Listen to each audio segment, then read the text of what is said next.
stopkii ugu dambeeyay waxaan lacagteeni $217 ayaan la bixi doonaa marka waxaan doonayaa iminka inaan lacagtan la baxo waxaan kula bixi doonaa crypto marka waxaan doonayaa xagna tigis adiguna marka doonaysaa inaad la baxdo withdraw ayaad leedahay marka withdraw tiraado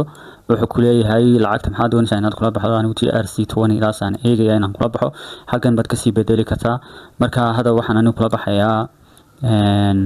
TRC20 ayaan soo doortay waxaan eegi doonaa bal inay kuwa kale ku jiraan withdraw markaan raahdo waxaan ku noqonayaa withdraw kadibna xagga waxaan eegayaa BEP20 inuu ku jiro in lagu la bixi karo marka kan ku dhufto kadibna xagga waxaan ku dhufanayaa lacagta amount-ka ayaan gelinayaa la baxayo halkana underice-ka ayaan gelinayaa marka BEP20 ayaan kula baxayaa lacagta xaggana lacagta oo dhan ayaan la wada baxayaa halkan underice-ka ayaan gelinayaa underice-ka soo qaatay marka xagan basti ku leeyahay kadibna xagan waxaan ku eegayaa bal lacagtaas $10 oo kamida inaan la baxo kadibna continue ayaan leeyahay kadib continue marka raado waxa leeyahay gmail-ka ayaa lagu soo diray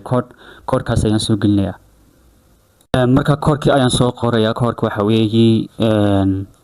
65943 aan code-ka soo geliyo withdraw baan leeyahay kadibna oo arkaysaa date-ka iyo bisha ayna bishii koowaad 8 tahay kadib lacagtaas waxa laga jari doonaa oo la process gareyn doonaa kadib marka xagan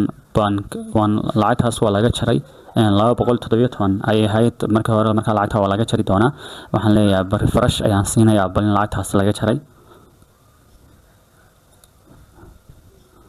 wakaas lacagta waa laga jaray 17 bay ahayd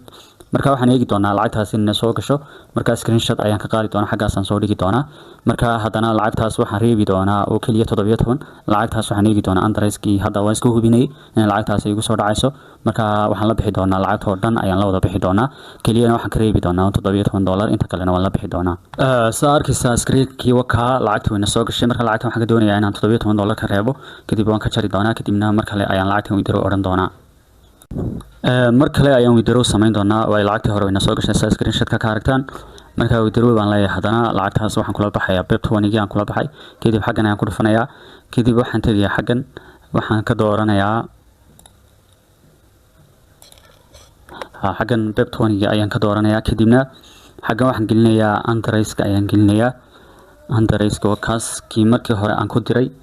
oo inuu yahay ayaan iska hubinayaa kii markii hore aan ku diray marka lacagtaada aan dirayaa waxa weeye $197 ayaan la baxayaa hadana lacagtan marka waxaan ka shaqaystay forex trading sidaan hore u soo sheegnay marka lacagtaas ayaan hadana withdraw leeyahay